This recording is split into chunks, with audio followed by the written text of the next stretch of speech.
इन्द्रो विश्वस्य राजति उमासहस्रम् अष्टाविंशस्तबकः वसन्ततिलकावृत्तम् रेणुकादिवर्णनम्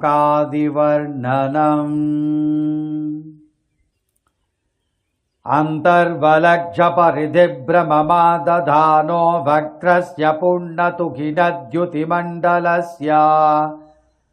हासः करोतु भवतां परमं प्रमोदं शुद्धान्तपङ्कजदृशप्रमथेश्वरस्य सम्मोहनानि तुहिनां सुकलाधरस्य सञ्जीवनानि सरसीरुघसायकस्य सन्दीपनानि विनतेषु जनेषु सक्ते संकर्षणानि मम सन्तु शिवास्मितानि पापानि मे हरतु काचन कृत्तशीर्षा माता पदाम्बुजभुजिष्य वितीर्णहर्षा या भक्तलोकवरदान विधौ विनिद्रा वासं कमण्डलुधुनी पुलिने करोति षष्ठावतार जननावनिरेकवीरा भीमा धुनोतु दुरितानि गणाधिपस्य या भक्तरक्षण विधावति जागरूका पुण्ये कमण्डलुधुनी पुलिने चकास्ति छेदाय चेद्गतरजा मुनिरादिदेशच्चिच्छेद चेद्बहुगुणस्तनयः सवित्रीम्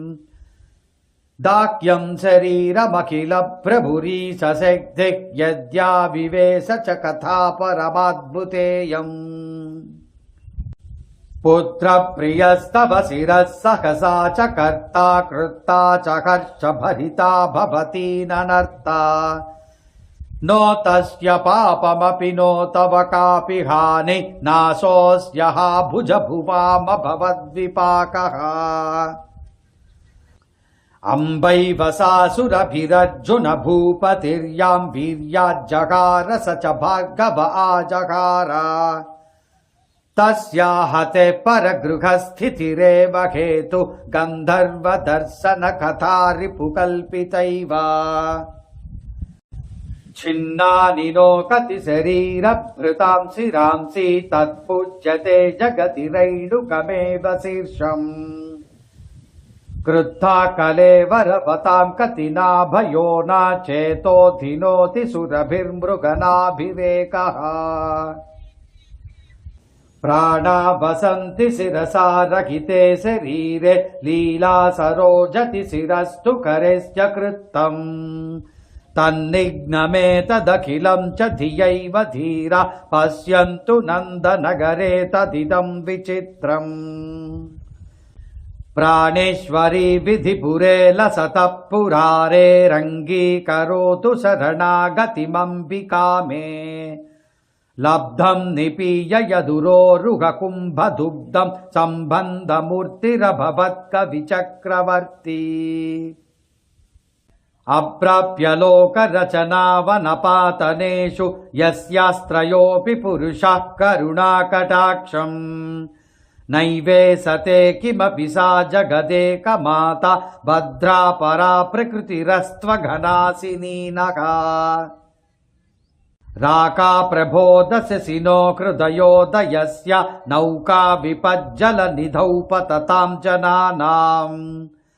वेदध्वजस्य ललिता त्रिरुचिः पताका काचिन्ममास्तु शरणं शिवमूलटीका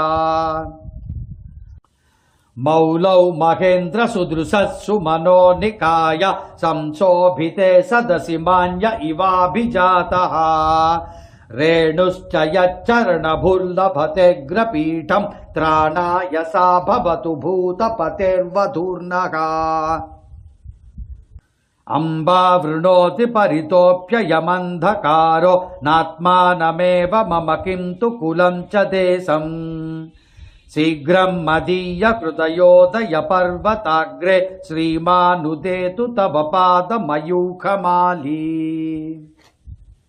कष्टं धुनोतु मम पर्वतपुत्रिकाय प्रत्यग्रपङ्करुहबान्धवकान्तिकान्तम् अम्बोरुहासनमुखामरमौलिरत्न ज्योतिर्विशेषितगुणं चरणारविन्दम्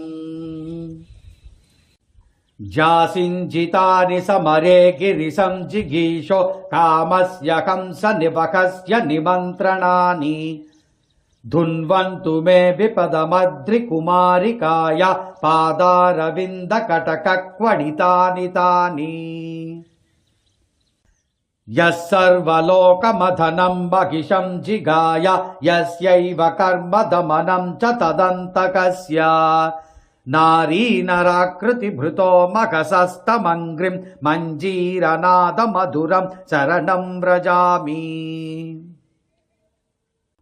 आपन्महोग्रविशरासि निमग्नमेतं दीनं त्वदीयचरणं शरणं प्रपन्नम् उद्धर्तुमम्ब करुणा परिपूर्णचित्ते वित्ते समित्रकुलनारि तवैव भारः लोकाधिराग्निपतितं विपदन्धकूपे समृद्धदृष्टिमभितस्थिमिरच्चटाभिः